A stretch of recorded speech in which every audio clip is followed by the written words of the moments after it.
Kan katanya keturunan Atlantis.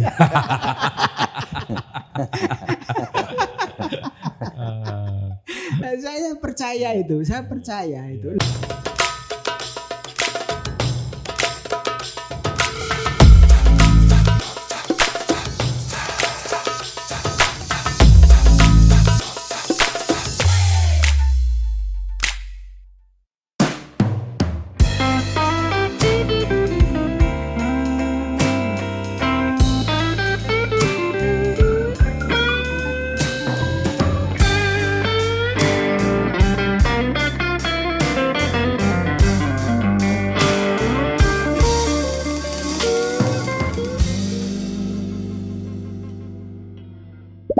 Oke teman-teman, selamat sore. Assalamualaikum warahmatullahi wabarakatuh.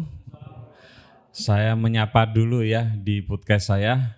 Ketemu lagi dengan saya Putu TA, Kepala Suku Mojo. Teman-teman, ini sekarang kami lagi ada di salah satu kafe yang tempatnya blusuk ya. Saya sudah 4 kali kesini tapi tetap ora hafal dalan. Jadi saya pasrah sama tadi sopir yang membawa kami ke sini, dan nama kafe ini adalah Kafe DST. Wah, Mas Panji, DST itu apa sih artinya?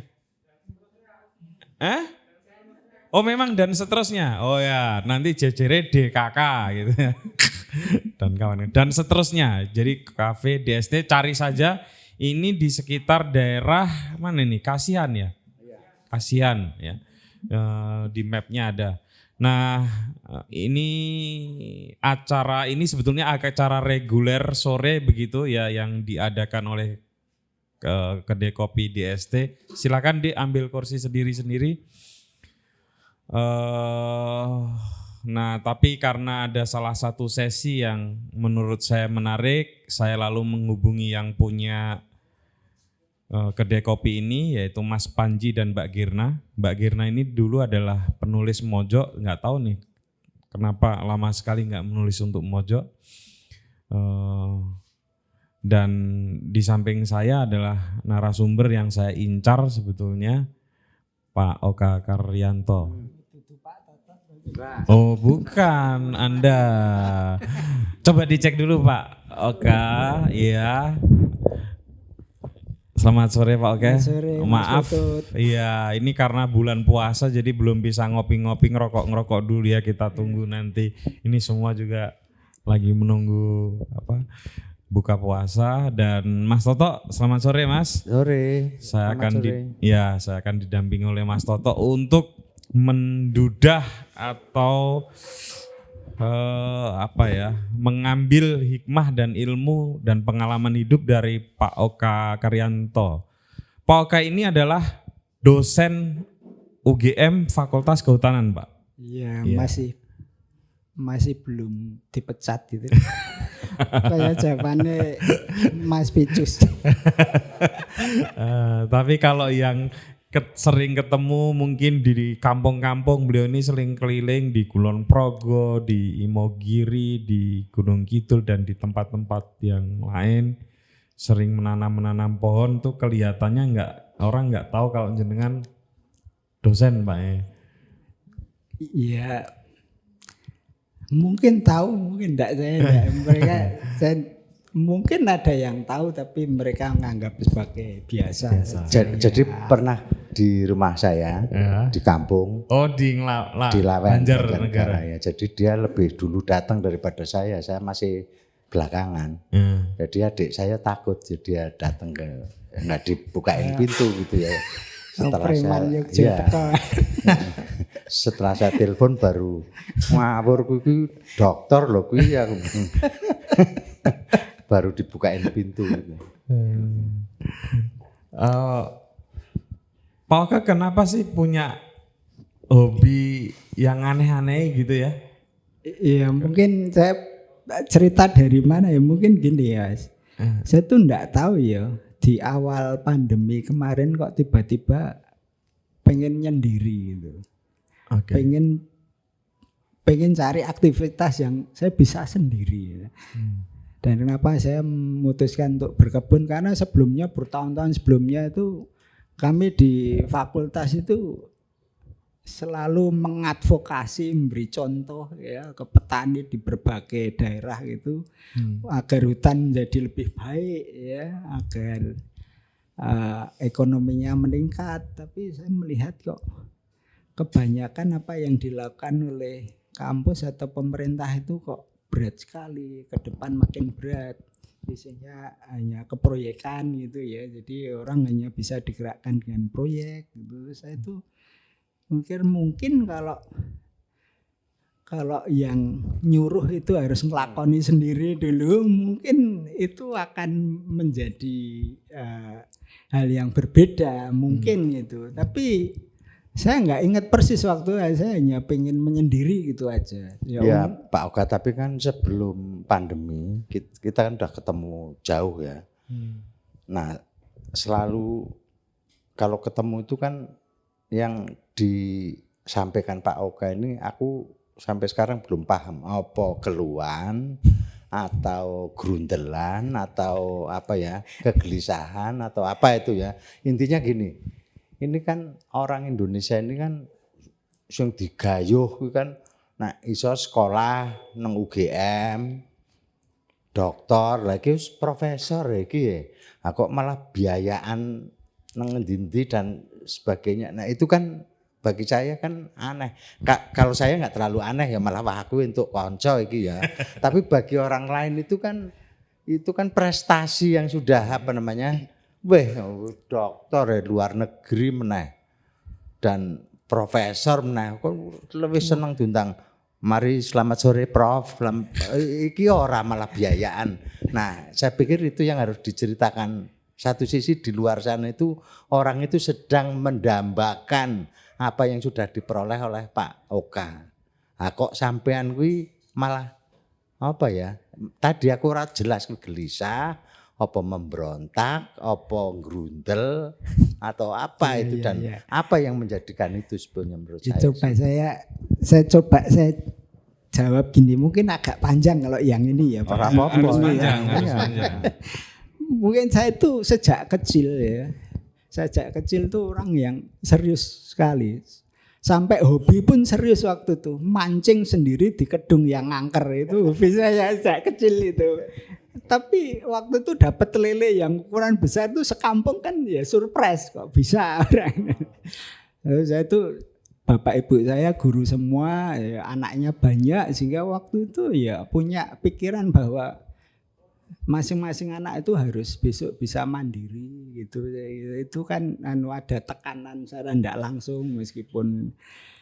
Nah itu mungkin membuat kami itu sejak kecil juga punya stres-stres kecil untuk besok itu harus jadi apa. Sehingga itu, kalau boleh tahu Pak Oka ini dari mana asalnya sih? Saya lahir di Ungaran, tapi leluhur saya dari ibu itu dari Mbluro. Bapak dari Ambarawa. Lahir berarti ini yang dimaksud mancing di kedung ini di Ungaran. Di Ungaran, oh, ya. Di Ungaran, banyak sungai juga ya di sana. Iya, ya, itu kan upstreamnya Kota Semarang ya.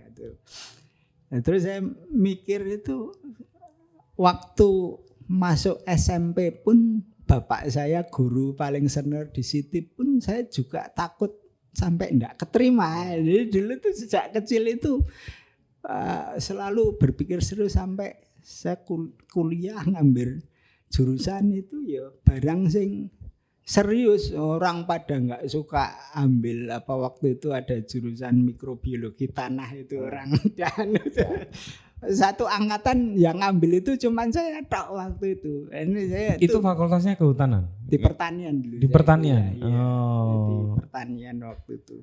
Tapi fakultas kehutanan sudah ada kan? Sudah ada. Saya bekerja setelah lulus bekerja di kehutanan. Ya. Nah, saya memang waktu itu suka sesuatu yang sangat serius gitu. Saya pernah waktu SMA itu dulu 2 kali saya kebetulan, mungkin hanya kebetulan karena saya tidak merencanakan. Itu dulu lomba karya ilmiah remaja nasional itu yang versinya LIPI sama Kementerian Pendidikan, saya itu di tahun yang berlainan saya pernah juara 1 se-Indonesia. Semuanya? Itu, iya. Kalau boleh tahu temanya apa tuh? Waktu itu yang 97 itu tentang bagaimana fermentasi sebelum orang bikin tempe itu kan direndam itu. Ternyata itu aktivitas untuk agar tempenya jadi dan ada efek untuk produksi antibiotiknya dalam proses fermentasi direndam itu. Ternyata ya itu ya dulu kan aktif milih kegiatannya di SMA pun yang serius di kegiatan ilmiah remaja itu serius. Saya itu dulu tuh orangnya itu. Dan SMA-nya kalau boleh tahu? Saya di SMA 3 Semarang. Nah, ya, memang tapi SMA-nya juga enggak ya, sembarangan ya teman-teman yang di Semarang tahu sendiri SMA 3. Dan saya waktu jadi juara itu, tapi saya lupa, tapi kalau saya ingat itu menggambarkan saya serius itu gitu. Dulu pernah malah Profesor Min Rifai itu bilang, loh ini yang kamu lakukan waktu SMA ini sudah kayak skripsinya sarjana itu. Terus ditanya, kamu punya ide kayak gitu lah? Saya enggak tahu ya, mungkin karena gara-gara serius saya itu. Nah terus nanti akan saya sambungkan kenapa berkebun. Nah, saya sampai bekerja itu, saya mungkin hampir 30 tahun Mas Putut. Mas Toto bekerja sejak saya 94 masuk kehutanan itu. Ngajarnya 94 ya? Saya mulai masuk di Fakultas Kehutanan itu 94. Oke, berarti tadi pas SMA ya. Berarti 87 maksudnya, bukan 97 ya? 88 keluar. Ya, artinya pas menang tadi 87 ya. Ya, bukan 97. Nanti orang kaget loh, kok 97 masih SMA. Tapi kok udah ribut-ribut. Pak, kalau soal keseriusan saya percayalah. Wong kuwi nek nganti tekan doktor kuwi nek ora serius sekolah lho iki ya. Serius sekolah ki ora mungkin nek kuwi mesti. Nanti ceritanya lain lagi. Sing membikin gelisah kuwi lho, kuwi peristiwane apa kuwi? Nah, gini ketoke apa iki kok sekolah dadi kaya ora ana gunane apa piye kuwi apa ngono lho. Iya, betul. Kan bab kuwi aku sing nyenengke ngono lho kanggo kuwi wah.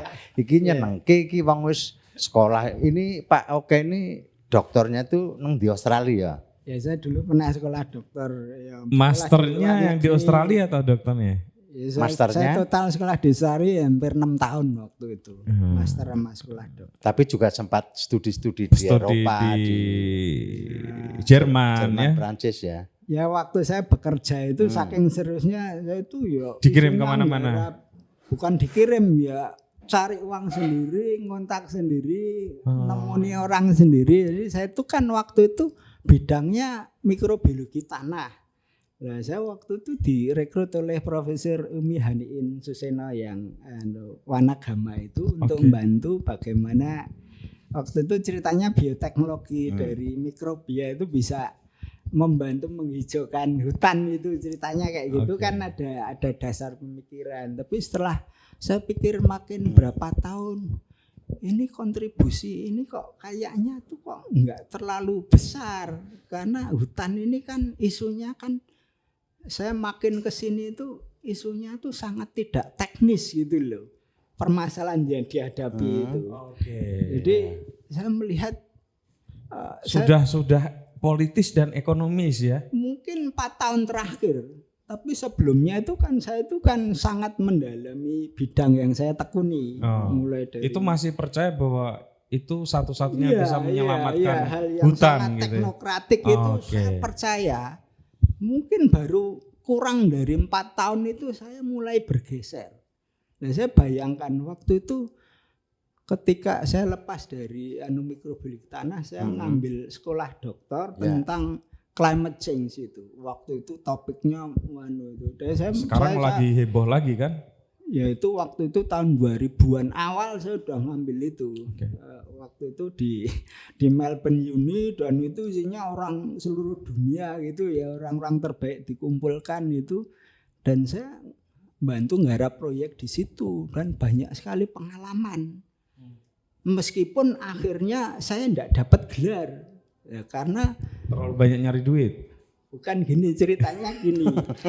Setelah hampir 4 tahun itu saya disuruh selesai, terus disuruh seminar. Biasanya kalau sudah seminar akhir itu kan dianggap selesai. Ya. Nah, terus pembimbing saya bilang gini, lah ini yang kamu dikerjakan Noka ini 3 disertasi, bilang gitu. Itu pembimbing saya. Karena saya waktu itu apa aja saya lakukan, saya teliti aspek ini. Nah, sampai sekarang itu Cuma nggak dicatat atau gimana kok tidak jadi disertasi? Ya waktu itu disertasinya sampai draft keempat. Saya udah sempat revisi keempat, terus waktu itu pulang, saya terus nggarap proyek, terus ada 2 pembimbing saya yang datang ke Jogja waktu itu nilai, kamu kok nggak kamu revisi itu. Lalu saya tunjukkan, saya itu benar-benar sibuk gitu loh. Saya benar-benar sibuk. Malah waktu itu pembimbing saya itu ya seneng karena saya tuh mengembangkan ilmu yang saya pelajari di sana. Iya seneng tapi orang diluluske padha wae. Waktu itu saya berapa tahun setelah pembimbing pertama saya datang ngasih revisi yang saya anggap minor itu. Ini bukan ngeles loh ya. Lah saya itu waktu itu setahun setelah itu saya pengen udah tak lah kok yang diurak-urak itu ketelingsut hilang nggak ketemu ya. Terus saya itu mikir lah Tuhan itu kan memang nggak ngasih jalan ke saya itu. Saya tidak terlalu menganggap itu meskipun dalam aspek formal itu dianggap sangat penting. Tapi saya saat itu banyak mendalami, saya banyak kerjanya riset dengan berbagai mitra di Belanda, Jerman, ada Swedia, ada banyak Jepang itu. Dan saya itu merasa ya itulah dunia akademik itu harus seperti ini gitu. Memang gelar penting tapi yang penting tuh kita itu benar-benar mengembangkan gitu. Nah, saya itu terus mungkin keseriusan saya itu bisa dilihat. Saya itu meskipun enggak ada satupun yang jadi penulis pertama, saya itu punya tulisan jurnal di 5 bidang yang berbeda. Dalam jurnal yang kalau sekarang tier 1 itu makom yang tertinggi itu. Nah karena saya itu selalu berinteraksi dengan bidang lain. Jadi kalau ke conference internasional tahun ini saya topiknya ini, tahun depan topiknya lain, harus lain kita. Karena akhirnya saya menyadari banyak yang disampaikan oleh sesepuh itu bahwa kalau melihat sesuatu itu harus secara lebih berbagai sudut gitu. Nah sekarang saya ingin menjawab pertanyaannya Mas Toto itu. Ternyata apa yang saya pelajari secara serius itu, dan saya tiap bidang itu saya selalu berusaha dan punya partner yang sangat senior di internasional. Akhirnya tidak bisa menjawab pertanyaan saya, kenapa kok hutan ini rusak dan masyarakatnya miskin gitu loh. Ternyata itu tidak bisa menjawab itu. Nah, ini kita kasih garis tebal ya adik-adik yang datang di sini ya. Pertanyaan yang paling dominan waktu itu ya Prof ya, Pak Oka ya. Itu adalah saya jangan dipanggil Prof Palka gitu. Kenapa hutan rusak dan masyarakatnya miskin gitu. Iya. Itu pertanyaan yang mengganggu kepala Pak Oka. Sementara para alumni kehutanan itu cita-citanya itu kan pokoknya jadi sinter, jadi administrator, rata-rata kan kayak gitu ya. Ya. Terutama orang kehutanan. Nah sekarang udah mulai berkembang lagi jadi presiden. Ya. Oke silakan ya Pak kan Oka. Alumninya Pak Jokowi kan alumni kehutanan, jadi wajar lah anak-anak kehutanan pengen jadi presiden kan. Ya mungkin akhir-akhir ini banyak yang minat yang masuk kehutanan mungkin gara-gara itu. Oke tadi dari pertanyaan kenapa hutannya rusak dan rakyatnya juga tetap miskin. Iya. Piye kelanjutan ini? Terus saya akhirnya saya tuh ndak pede toh korespondensi sama ahli-ahli orang sosial, wong terminologinya aja saya ndak paham. Kalau yang remote sensing, climate change ya, tentang gambut itu kan saya paham. Jadi nek nulis WA ketemu ngobrol itu kan ya pede. Lah kalau ini enggak paham loh. Terus waktu itu saya sempat hampir 2 tahun saya itu hanya diem dan membaca. Waktu itu kan masih banyak website yang isinya buku-buku bajakan itu loh. Ingat enggak? Ada masa itu. Tapi sekarang kayaknya udah enggak ada kayaknya. Ada masa dan saya lihat itu buku-buku koleksi Perpus Saint Petersburg yang dibaca terus diupload ya. Nah saya waktu itu punya Kindle Note yang Amazon yang e-book itu saya isi mungkin 5 giga itu full itu hampir mungkin 1.500 buku dan artikel tentang isu-isu tentang sejarah ekonomi, tentang isu modernity, isu-isu tentang demokrasi. Nah saya akhirnya mendapat gambaran yang lebih jelas meskipun terminologinya itu saya tuh kalau untuk ngomong sama nulis tidak bisa, tapi untuk saya pahami ketoknya saya dong yang disampaikan di situ. Wah, saya tuh melihat loh kita ini sebenarnya korban yang sudah ribuan tahun dari apa konstelasi itu. Saya itu melihat dan saya terkesan dengan salah satu linknya ada itu bekas calon presiden Amerika 86 Larus itu keturunan Prancis. Dia punya lembaga Schiller Institute. Dia itu memang mendalami tentang isu geopolitik dan juga timnya itu pernah nulis disertasi tentang ribuan tahun sejarah oligarki di dunia. Dan itulah saya mulai mendapat garis merah, benang merah yang jelas dari berbagai topik-topik ilmu sosial yang saya berusaha meraba-raba itu lihat dan mungkin ya itulah yang mau wujud dalam globalisasi itu mungkin itu wujudnya itu yang kita artinya alami. Dari pertanyaan tentang hutan yang rusak dan rakyatnya terus miskin itu intinya ada di eksploitasi tadi ya. Iya, sejarah. Tapi tidak untuk kepentingan hutannya itu sendiri maupun untuk rakyat lebih banyak. Kira-kira begitu kan? Iya. Nah, kira-kira apa lagi itu yang ditemukan itu dari? Nah, saya melihat memang itu yang ada kajian tentang sejarah oligarki itu memang umurnya sudah 5.000 tahun. Dan saya itu akhirnya sampai sekarang saya itu selalu berpikir tidak menyalahkan pemerintah atau pemimpin karena itu semua korban sebenarnya dari hegemoni yang sudah ribuan tahun gitu loh. Nah saya itu terus berpikir kalau begini berarti kita itu ya harus kasihan dengan pemimpin kita, dengan pemerintah kita. Ini bukan karena presidennya satu itu. Ini bukan karena presidennya satu Iya benar ya. Benar. Jadi masyarakat tuh ya harus mandiri bergerak. Itu yang makin saya yakini dari apa yang saya temukan itu. Itu jawabannya kira-kira masyarakat harus mandiri bergerak. Iya, bergerak. Karena memang ya itu namanya lembaga politik, institusi negara itu jadi sandera semua kalau menurut saya gitu ya. Oke, ini konteksnya untuk teman-teman ya bahwa hutan yang dimaksud Pak Oka ini artinya menyangkut soal sumber daya alam lebih luas yang antara lain di dalamnya ada hutan ya. Kira-kira itu. Dan ternyata hutan atau sumber daya alam itu menjadi sasaran empuk ya menjadi bagian eksploitasi oleh para oligarki yang dia usianya sudah hampir berapa tadi? 5.000 tahun.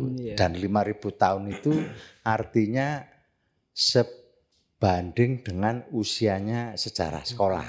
Jadi sekolah itu ya sekitar itu. Jadi ternyata sekolah itu juga Diciptakan oleh para oligarki. jadi apa namanya apa namanya sama lah anunya. Jangan-jangan asal usulnya begitu ya. Jangan-jangan loh ini Pak Oka, jangan-jangan. Ya, yang saya tangkap gini Mas Toto, Mas Putut. Jadi ternyata modus operandinya itu berevolusi terus. Dan saya tuh berusaha mencari tahu bagaimana sebenarnya orang itu secara sukarela mau dijajah. Oh, itu kan teorinya kemudian hegemoni kan? Ya, benar. Jadi itu dan saya berusaha dan itu yang terjadi dalam ya saya melihat dalam dunia profesi saya. Dalam apa yang saya lihat profesi yang lain, baik pemerintah maupun lain. Jadi kita ini sebenarnya secara mindset itu sudah benar-benar dioprek sedemikian rupa sehingga memang ya kita akan jadi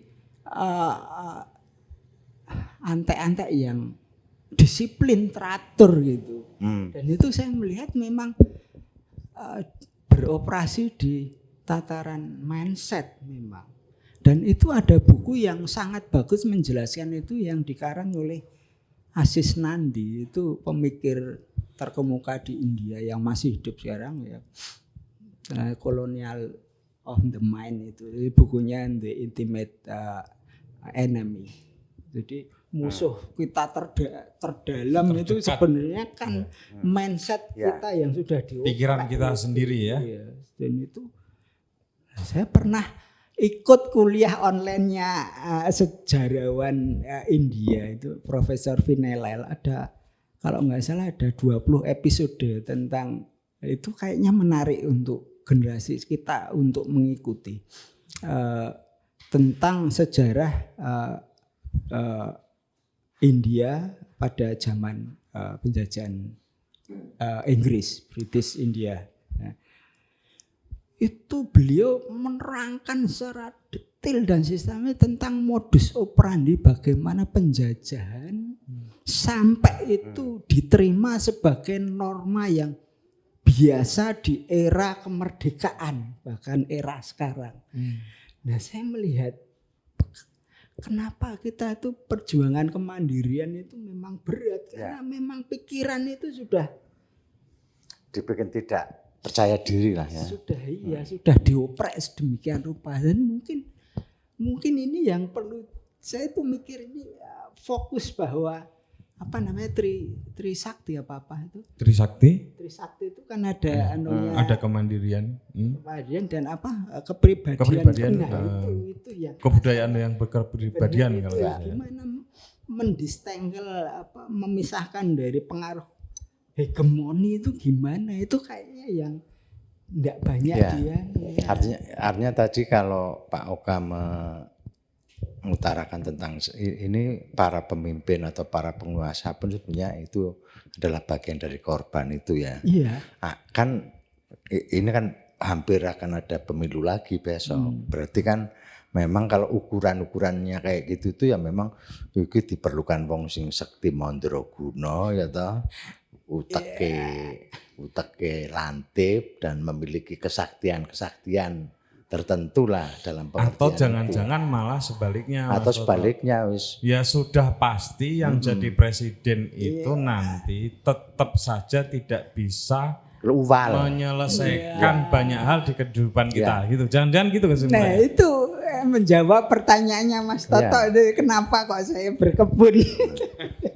Oke, artinya tadi apa rakyatlah yang harus apa? Iya, kita harus bergerak sendiri itu. Kenapa pilihannya adalah kalau definisinya atau kesimpulan sementara Pak Oka adalah rakyat harus bergerak secara mandiri gitu ya.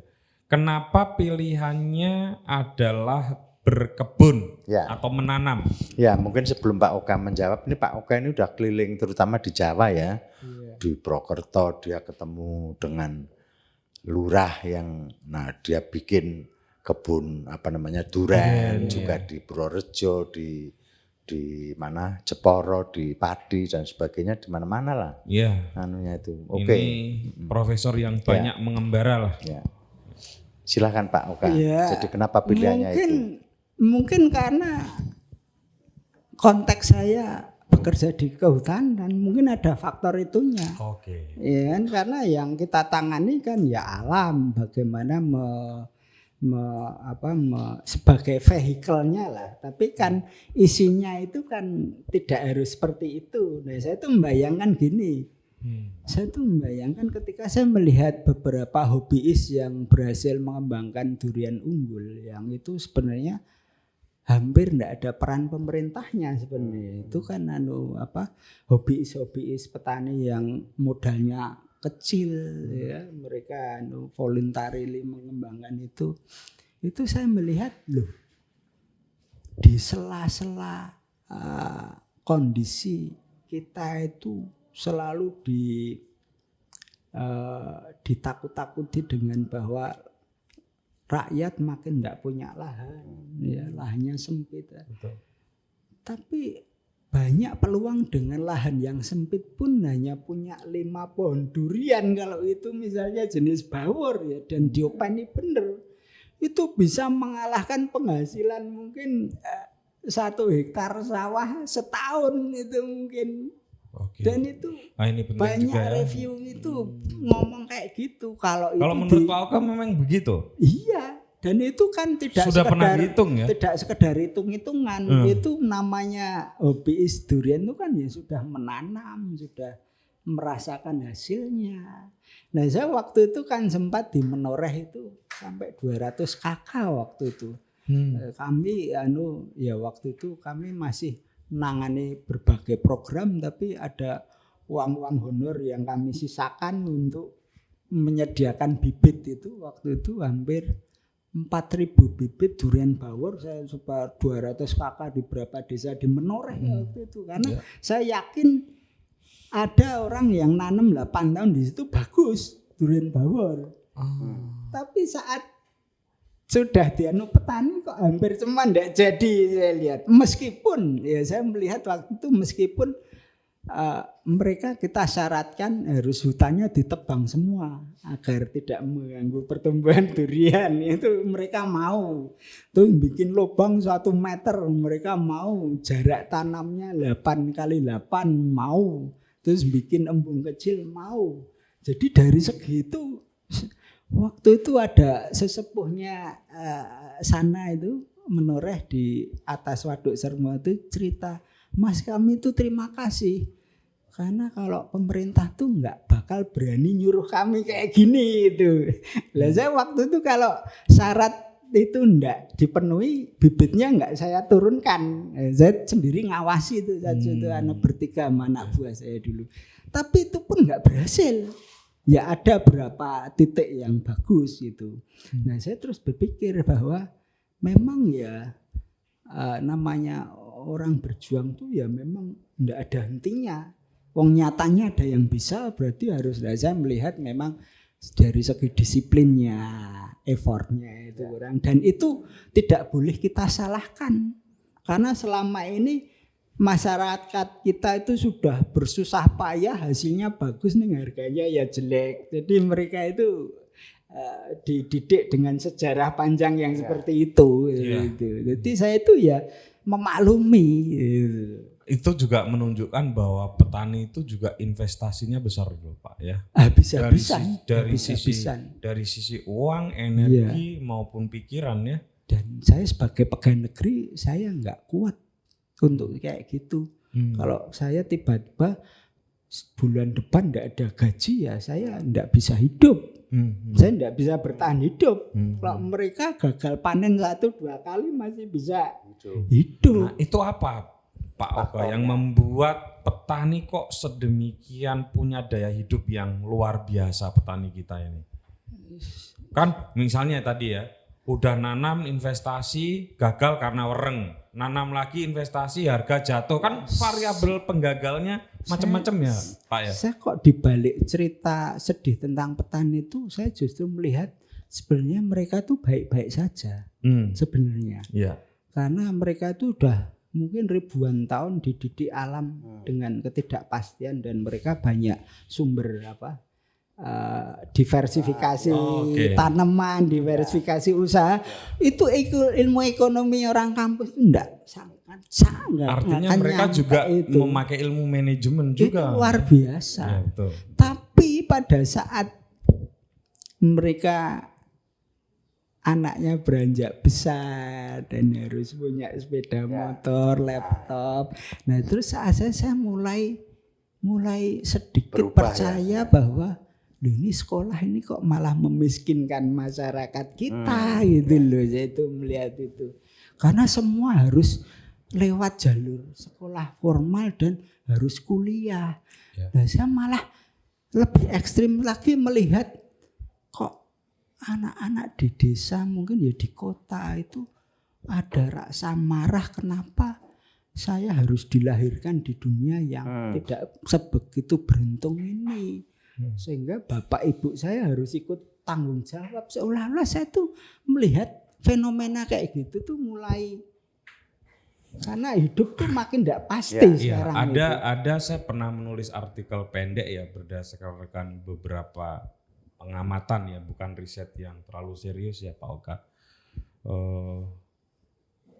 Ada kecenderungan memang kelas menengah di Indonesia, terutama yang di pedesaan itu memiskinkan desanya.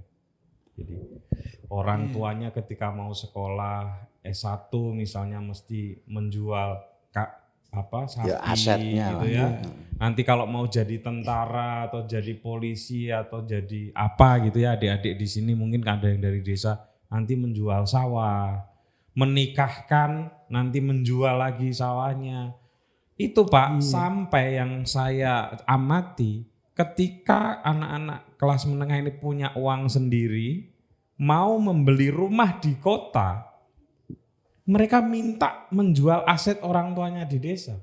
Itu yang banyak saya temui di mana-mana. Kan? Iya. Nah, benar-benar saya temui ya ini ya. Benar-benar saya temui kalau itu. Walhasil yang terjadi di kampung adalah pemiskinan. Iya. Yang justru dibikin oleh orang-orang terdidik ini. Ya mungkin bukan orang ya, itu sistem yang kita yakini bersama. Oke, ya, setuju. Itu sistem yang kita yakini bersama ternyata saya melihat memang sekarang kan ke arah vokasi, sekolah terampil. Tapi itu ya menurut saya masih ada tanda tanya karena tanpa ada yang mempekerjakan seolah-olah mereka itu ya tidak bisa mandiri gitu loh. Seolah-olah kita itu selalu ya tergantung. Jadi mungkin saya tuh makin meyakini kemandirian tuh tidak di level bangsa kok, di level individu sebenarnya ya. Kemandirian tuh. Itu mungkin yang saya melihat. Ya saya enggak riset yang kayak gitu, hanya melihat aja, mengamati gitu ya. Berempati dengan siapa yang saya temui. Oke, jadi saya agak sedikit terjawab ya, berarti tadi yang saya iki kegelisahan apa gerundelan atau apa sebuah protes atau apa ya, terutama kan ketoke kok Pak Oka kok nang kampus kok ora jenak iki ora betah ki ngopo ya apa jangan-jangan kampus ki dirasa seperti neraka kan.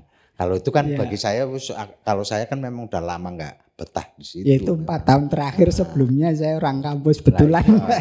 Kok iki aku kok untuk konco anyar iki aku ngono kuwi. Kira-kira itu ya yang mendasari ya. Sementara kampus tidak menjawab apa-apa terhadap problem yang sangat besar itu toh. Iya, memang sekarang kampus pun juga berpikir keras saya lihat. Mempertanyakan relevansinya itu sebenarnya, tapi dengan sistem berpikir yang sudah seperti itu mungkin berat. Tapi sebelumnya saya yang Mas Toto bilang bahwa masyarakat desa kita itu jadi termiskinkan karena harus membiayai sekolah yang makin mahal. Salah satunya. Itu kan terjadi di negara maju karena mereka dengan sistem hedges. Kalau berani kuliah mereka harus ambil utangan di bank. Dan itu termasuk kredit yang paling membuat Amerika ekonominya ambruk selain properti. Ya, Itu kan yang 2008 ya. terjadi sebenarnya. Tidak hanya di kita sebenarnya. Nah saya tuh yang saya sampaikan tadi pencarian tuh yang saya lihat juga oligarki yang ribuan tahun itu bukan hanya musuh negara tapi peradaban manusia saya lihat. Nah saya kalau tanya itu kenapa berkebun? Nah saya itu kalau jadi orang kuat ya saya akan melawan si Dajjal itu. Tapi karena saya itu ya bukan siapa-siapa ya Sadermo yang bisa tak lakoni itu saya itu hanya berpikir. Tapi dari situ kan saya berharap nanti bisa jadi pembelajaran, bisa nurturing orang-orang yang akan membangun kemandiriannya, entah itu kalau saya masih hidup itu saya itu bercita-cita setelah itu jadi modal untuk generasi berkembang gitu. Saya itu berpikir mereka akan ya memang butuh materi yang saya lihat loh saya itu kok bekerja di kampus tuh kok tiap melakukan apa kok selalu butuh cash. Itu menjadi kerisauan saya. Karena sepanjang karir saya itu kerjanya kok hanya nulis proposal sama laporan pertanggungjawaban ya, sedikit ke lapangan terus punya beberapa orang yang bantu itu. Jadi habis energinya hanya untuk mencari support gitu loh. Nah, makin lama juga namanya funding itu ya makin tidak ramah menurut saya. Mereka itu ya makin disiplin, makin punya agenda sendiri. Agenda bukan makin punya agenda sendiri. Agenda intinya makin jelas. Makin disiplin itu ya saya lihat. Itu saya kok terus ruang geraknya kok enggak banyak saya melihat. Makanya itu. Kalau di Indonesia yang menjadi sasaran ya BUMN itu jadi sasaran tadi karena kebutuhan cash tadi kan. Entah jadi apalah, entah pokoknya jadi rayahan di situ. Karena sebenarnya juga dalam rangka untuk membiayai tadi kebutuhan cashnya itu. Ya memang cash itu akhirnya tetap penting meskipun enggak banyak. Apalagi dalam politik ya cash itu penting. Pak Oke, kalau menurut Pak Oke selama bergaul dan bersama para petani di berbagai tempat gitu ya, sebetulnya benar nggak ya sih isu bahwa makin banyak anak muda di Indonesia yang tidak tertarik menggeluti dunia pertanian? Ya saya melihat memang ya kalau pertanian yang dipikirkan itu produksi beras, cabai, berambang itu memang sulit bagi anak muda untuk tertarik karena itu benar-benar gambling yang luar biasa. Dan untungnya tipis banget ya. Ya gamblingnya itu. Tapi kalau saya melihat ya saya tuh belajar itu lewat apa saja termasuk YouTube, Facebook lah itu kebetulan komunitas petani buah itu memang ya mereka enggak menyebut sebagai gerakan tapi ngelakoni semua dengan upayanya, kemampuannya masing-masing. Yang dimaksud misalnya anggur, durian. Iya, anggur, durian, apokat, macam-macam lah. Itu luar biasa, luar biasa.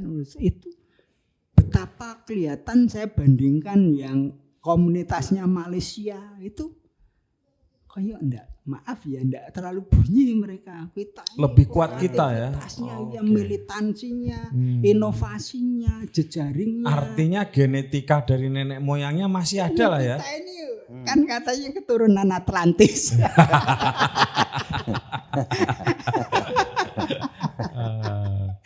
Saya percaya itu. Lah itu namanya jeep-jeep yang ke Menoreh kan ke lereng Merapi itu kan bikinan bengkel orang situ Iya. Oke, indikasi atau apa ya yang diamati Pak Oka ya entah melalui YouTube atau apa terutama yang kaitannya dengan anak muda ya dalam konteks kehidupan yang alternatif ya tadi kalau ngomong pertanian itu ya bukan yang kaitannya dengan padi dengan bukan pangan bukan pangan ya.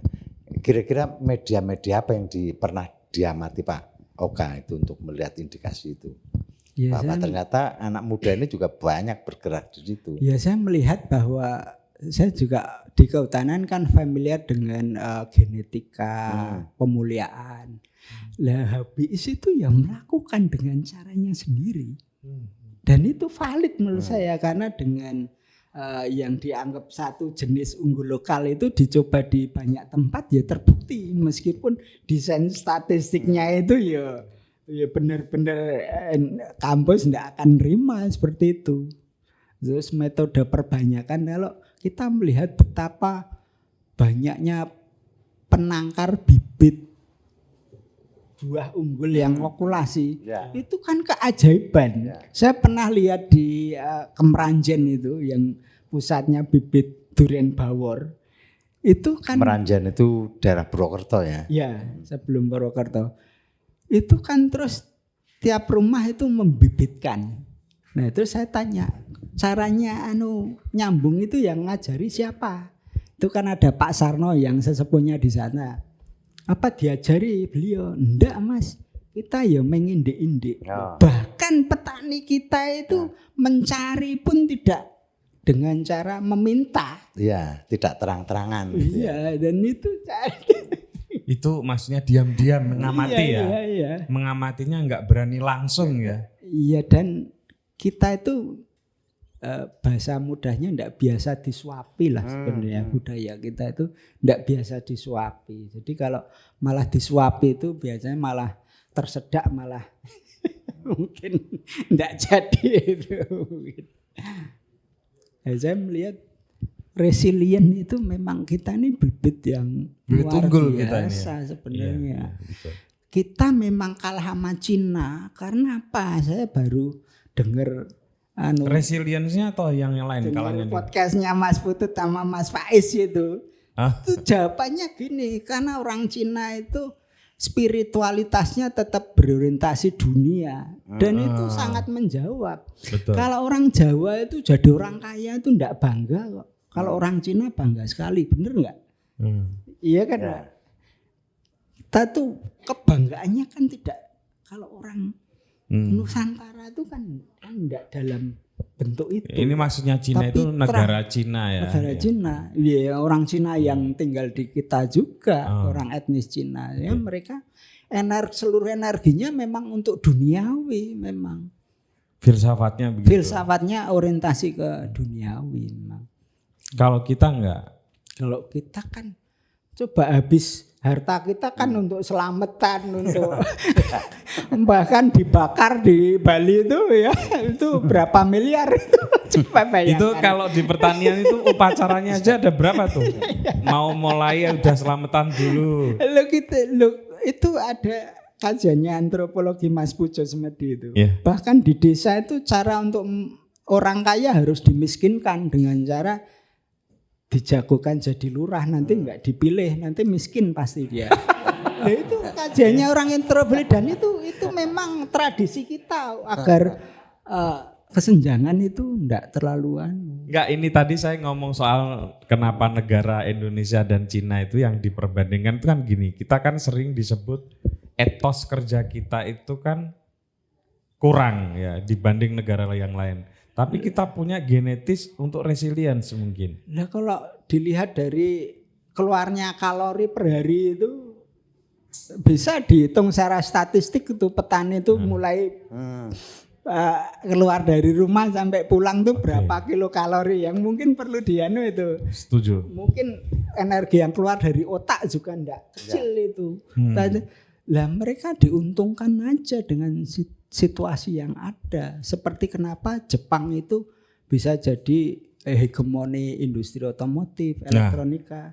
Itu ada film semi dokumenter namanya Prince of Yen. Itu saya baru paham bahwa ternyata pasca Perang Dunia Kedua Jepang itu memang dijadikan sebagai negara produsen itu sehingga utangan banknya tinggi sehingga negaranya itu sebenarnya terjerat oleh utang sehingga dia harus seproduktif mungkin agar bisa survive. Lah untung bukan negara Indonesia, saya itu bersyukur kayak gitu. Lah kalau di Indonesia kemudian kena kalau apa? Saya lihat di Jepang Mas, kehidupan betapa sulitnya beratnya loh di Jepang itu. Indonesia juga pernah berat kan? Saya berapa kali di Di Jepang Jawa itu tuh dijajah namanya Jepang itu. namanya tiap hari itu pemandangan kereta api apa tram apa Iya. metro kereta bawah, subway iya. kereta dalam Kereta bawah itu tanah. kalau dia macet itu pasti ada orang bunuh diri itu dan sering terjadi itu dia membenturkan di kereta itu.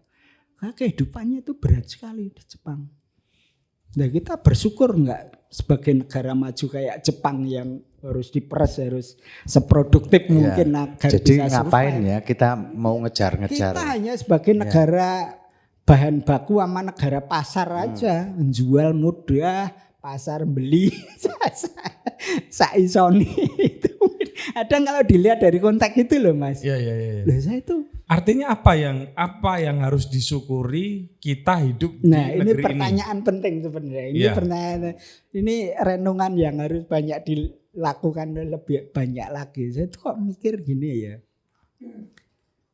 Yang penting itu harkat martabat manusia itu jangan terlalu dikorbankan lah itu. Oke. Namanya kita tuh orang miskin itu apakah pernah merasa miskin? Enggak, kalau dia tidak dituduh sebagai miskin ya dia enggak merasa miskin sebenarnya. Iya kan? Sebenarnya kan hal Ya, yang biasa-biasa karena ukuran aja. kemiskinannya kan kemudian ukuran ekonomi ya. Tadi Perhitungan kebutuhan. statistika. Saya pernah muter Flores itu kepala suku siang-siang tak ketuk keluar dari rumah itu ngeligo ya, nggak pakai baju itu mengeluh. Wah ini sejak ada seng sebagai atap seng. ini, Iya. wah hidup saya tersiksa. Lah dia harus mengganti itu dengan seng karena oleh pemerintah dianggap sebagai keluarga miskin kalau atapnya rumbia. itu banyak contoh kayak gitu. Betul, setuju. Setuju. Banyak sekali contoh kayak gitu tuh banyak. Seperti nggak sekolah ya kalau nggak ya itu pelanggaran Jadi ini- hukum itu mungkin. Jadi ukuran-ukuran ini menjadi problem ya karena ukuran-ukuran itu justru tidak dibikin sendiri. Iya. Ukuran-ukuran yang menggunakan ukurannya orang lain kan Kita gitu. nggak sempat mempertanyakan. Ya kayak umpamanya pendidikan di Indonesia justru yang diambil kan pisah. Itu kan kita nggak bikin sendiri, ngapain Iya, ngambil iya. itu? Iya. Kenapa nggak bikin sendiri, ukuran sendiri gitu loh. Iya.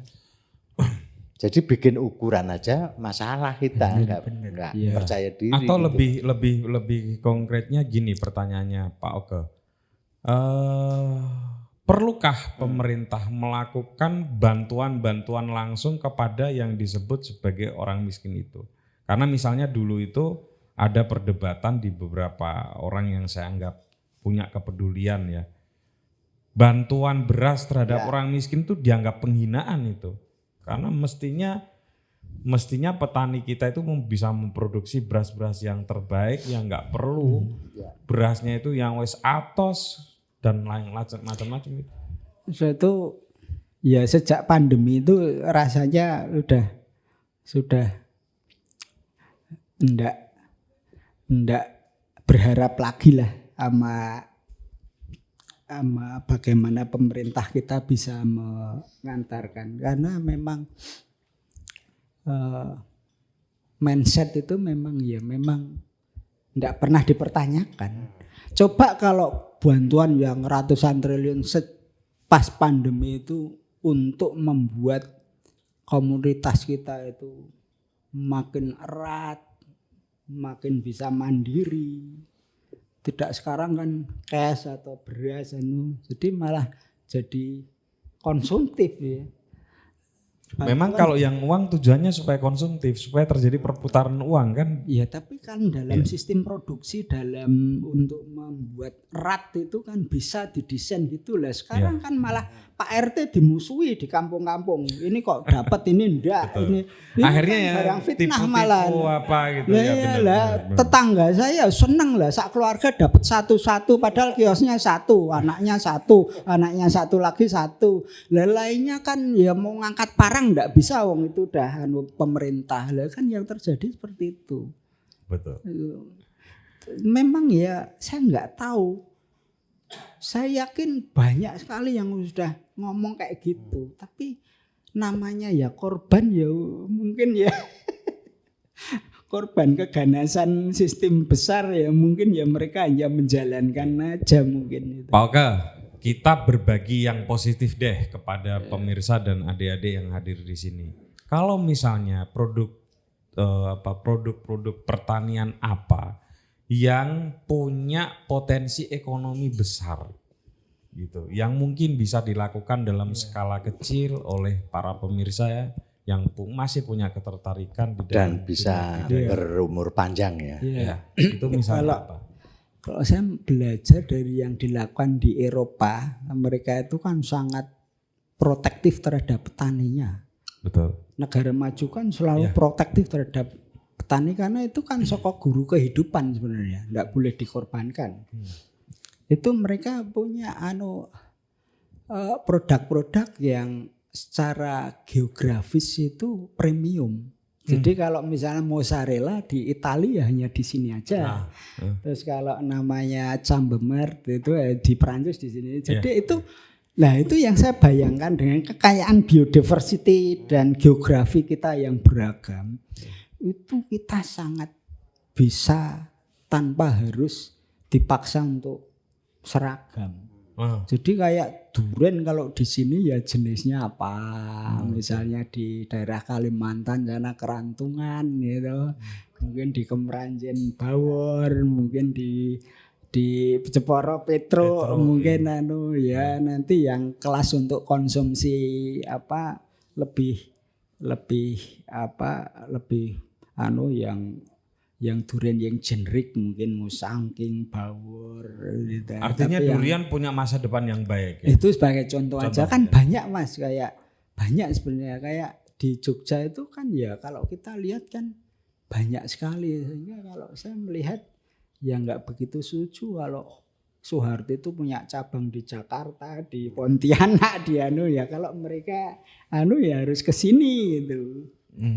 Jadi maksudnya gini loh, komoditas pertanian yang paling harus menikmati itu adalah warga setempat itu, dan itu yang harus dibuat karakteristik bener. Nah itu mestinya yang gitu-gitu itu yang diundang-undangkan ya, yang dibikin proteksi lah, bahwa umpamanya durian bawor itu hanya diperbolehkan atau nggak tahu itu mesti konvensi masyarakat atau apa. Saya itu curiga di sininya Mas Toto. Ya pikiran yang sudah dikolonialisasi itu. Lah sekarang kan muncul pemodal besar untuk bikin ratusan hektar yang mereka langsung akan menguasai dalam negeri dan luar negeri misalnya. Itu saya lihat yang di Bogor banyak kayak gitu. Nah mestinya hal yang orang kecil tuh bisa premium, ya udah itu untuk orang kecil aja gitu. Suge-suge rasa merah-merah. Nggak usah ikut-ikut. Kalau pembibit, saya sampai bilang sama pembibit itu, kamu kalau dipeseni sampai ribuan jenis, kasih aja bibit abal-abal.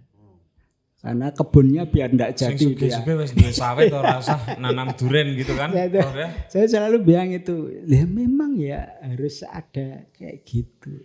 Kalau alpukat gimana, Pak? Oke. Itu luar biasa karena FAO kan sudah memproklamirkan sebagai food of the future itu. Food of the future. Itu alpukat tuh. Dan selama ini kan hanya didominasi oleh Meksiko, itu produsen alpukat dunia. Padahal kita kita nomor 5 sedunia dan itu jenisnya macamnya tiap daerah punya yang unggul. Kualitas kita juga bagus. Kita punya standar kualitas yang berbeda. Kalau yang di pasar dunia itu lebih ke minyak, kandungan minyak. Mungkin kita di ketebalan, rasa manis. Ya, terus ukuran-ukuran yang enggak harus sama dengan balik lagi, ukuran-ukuran yang berbeda. Kita tuh ya enggak usah tiru-tiru kayak ilat bule gitulah. Nggak, mungkin Jogja itu terkenal sebagai kota penghasil keju yang baik, itu kan malah tanda tanya besar ini. Meskipun itu kreativitas loh, kita itu suruh ngapa aja bisa loh. Bisa. Kita suruh ngapa aja bisa orang kita ini. Kalau pisang, Pak Oke. Nah, saya melihat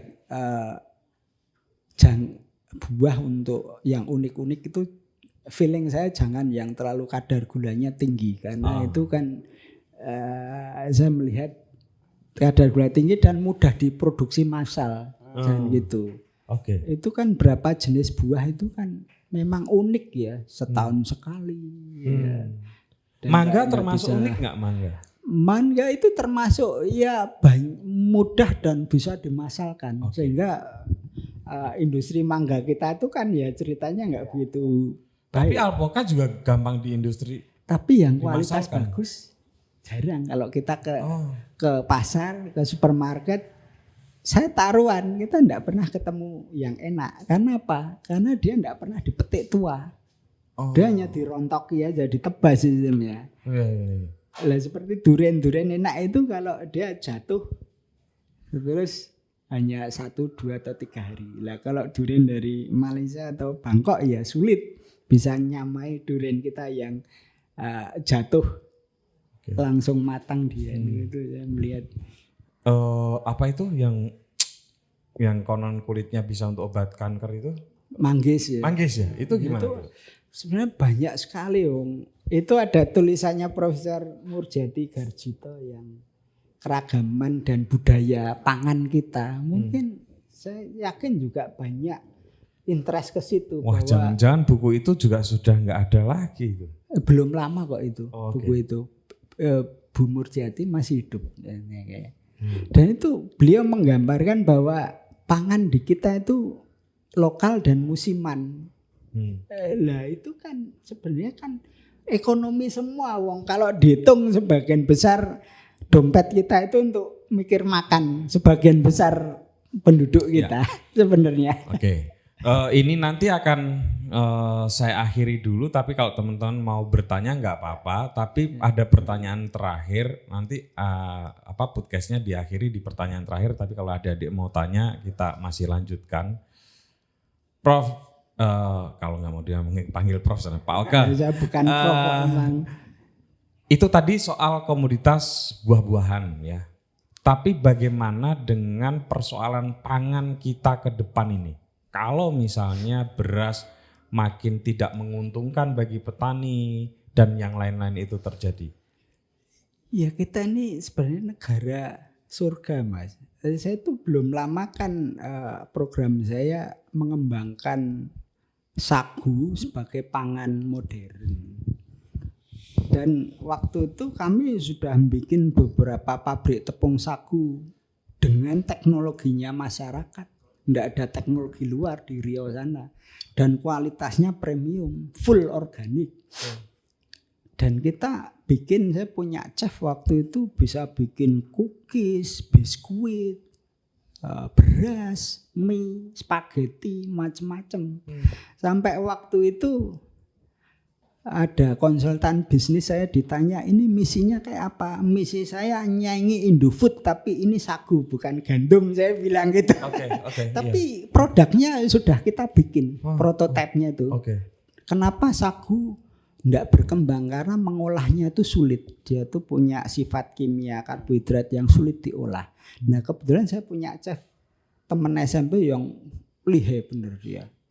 Sampai waktu itu bikin Lemonia cookies yang tipis itu toh, yang biskuit nisin tipis itu sampai 2 tahun baru dapat karena saya memaksa itu harus pakai lemon asli bukan essence. Ya. Itu waktu itu sampai segitunya. Artinya sagu bisa jadi tanaman pangan masa depan kita. Exactly, salah satunya itu di sana tuh di Riau, Papua itu kan sekali tanam tuh sampai kiamat dia hanya beranak pinak Mas. Tapi mereka yang ada di sana kan juga mulai terbiasa lagi makan.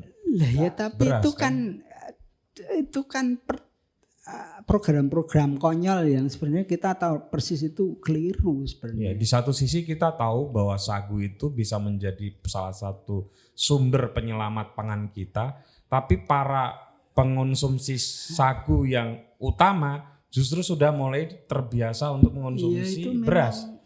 Memang saya nggak tahu. Itu kan Kongres Sagu Dunia itu udah lama sekali dan Indonesia itu pelaku utamanya. Tapi ya seringkali yang mereka pikirkan itu bahkan tidak menjawab pertanyaan dasarnya, seringkali itu kayak gitu. Nah, pemerintah ya balik lagi ya, korban namanya program beras ya harus disukseskan di semua. Karena utang ini udah turun ya harus jadi sawah di mana-mana. Kalau lokasinya kebun sagu ya harus di mungkin itu Mas. Tidak hanya sagu, di Menoreh itu tempatnya itu loh umbi-umbi yang enggak dijual tuh enggak laku loh. Ini prebiotik luar biasa gitu. Gembili gitu ya, apa? Bukan kimpul yang sangat enggak laku gitu. Kalau gembili masih mahal Mas. Itu banyak sekali di kita itu. Banyak sekali. Saya tuh heran kok kita tuh punya masalah pangan itu ya gitu. Ya mungkin apa yang disampaikan selama ini Mas Toto ini salahnya pendidikan itu ya saya itu membuktikan dengan mata kepala saya itu. Di apa yang saya lihat itu memang itu ya. Kalau pesennya Pak Oka kepada adik-adik ini yang datang untuk menyimak ini apa? Terakhir deh. Iya. Sing anu loh yang agak konkret loh nih Pak. Iya, yang Karena dari pengalaman Pak Oka sekolah dari Ungaran sampai Jogja sampai Australia dan sebagainya. Ya kalau singkat itu ya mumpung bulan Ramadan kan bahasanya harus rodok syar'i gitu ini ya toh. Ya tauhid kita harus kita perbarui. Tauhid itu kan bahwa kita meyakini bahwa ketergantungan kita hanya kepada Tuhan ya kan. Kalau sampai kita itu tergantung selain Tuhan itu kan kemusyrikan yang luar biasa meskipun kita hafal Al-Quran menurut saya itu. Dan Buya Sakur ya, saya itu kan pengagumnya Buya Sakur. Itu pilar agama Islam itu ada dua, percaya pada hal yang gaib sama sholat. Hal gaib itu ternyata saya cocok dengan disampaikan Buya Sakur. Itulah hal yang abstrak, cita-cita. Karena itu imajinasi. Gagasan tentang masyarakat itu seperti apa. Lah sholat itu bukti konkretnya. Makanya Al-Ma'un itu celakalah orang yang sholat kalau anak fakir telantar. Buktinya itu. Itu Buya Sakur yang bilang itu agama sesungguhnya seperti itu. Jadi orang tuh selalu punya gagasan dan punya konkretnya itu. Itu mungkin saya meracau serakaruan gitu. Maaf. Oke, teman-teman yang di podcast dulu saya akhiri dulu ya teman-teman, sampai ketemu dengan tamu saya selanjutnya.